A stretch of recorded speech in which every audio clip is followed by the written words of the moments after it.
আজই ডাউনলোড করুন আর এনজয় করুন আপনার পছন্দের শো। নিশ্চয়ই আপনাদের বাড়িতে এসেছি যখন তৃপ্তি করে খেয়ে যাব, কিন্তু এর পরের বার আমাদের বাড়িতে যেতে হবে। এই যে আমার বোনটি ভীষণ ভালো রান্না করে। আমার ছেলেটি সেও কিন্তু খুব খাদ্যরসিক। কিরে ঋষি, যাবি তো এর হাতে রান্না খেতে? হ্যাঁ, ও আমাকে ঠকিয়ে দিল।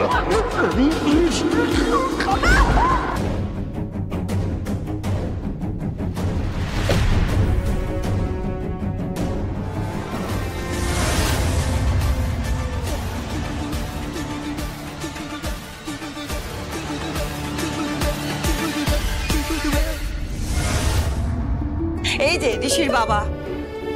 থাক মা, থাক বেঁচে থাক মা।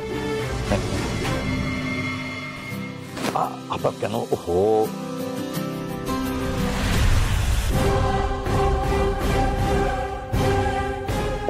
ওরা আমাকে গলা ধাক্কা দিয়ে বার করে দিয়েছে। কে বাবা? ঋষি ব্যানার্জি।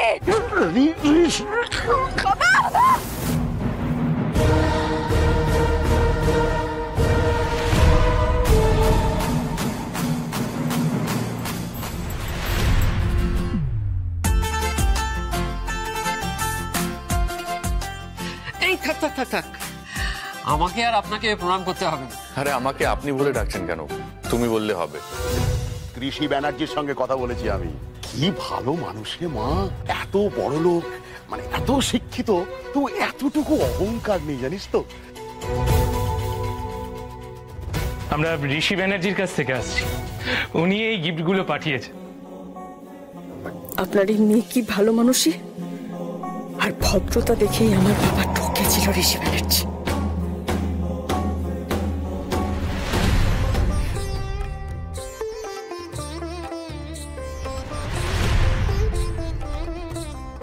বলছি, শুনছো, অনেক তো বেলা হয়ে গেছে, ওদের সবাইকে খাইয়ে দিই, লাঞ্চে বসিয়ে দিই। হ্যাঁ, তারপরে গল্প করা যাবে তো।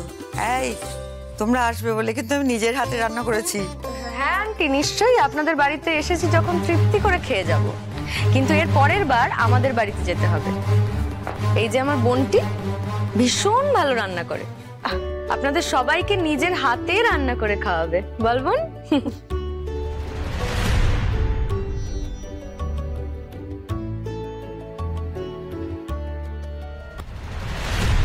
আমার ছেলেটি সেও কিন্তু খুব খাদ্যরসিক। কিরে ঋষি, যাবি তো এর হাতে রান্না খেতে? হ্যাঁ হ্যাঁ মা, তার আগে আঙ্কেলদের খেতে দিতে হবে তো। হ্যাঁ নিশ্চয়ই। এই, ওদের নিয়ে বসাও না, আমি ততক্ষণ খাবার বাবু আসুন আসুন। আসলে কি বিষয়টা বলুন তো, আমি তো ব্যবসাদার মানুষ, আর যখনই সামনে একজন আপনাদের মতো এরকম সফল ব্যবসাদার মানুষ দেখি, তাদের জীবনের খুঁটিনাটি যতক্ষণ না জানতে পারছি, পেটের ভেতরটা এরকম গুড়গুড় গুড়গুড় করে আর কি। দেখুন, ওরা মা মরা মেয়ে নিজেরাই অনেক কিছু শিখে নিয়েছে।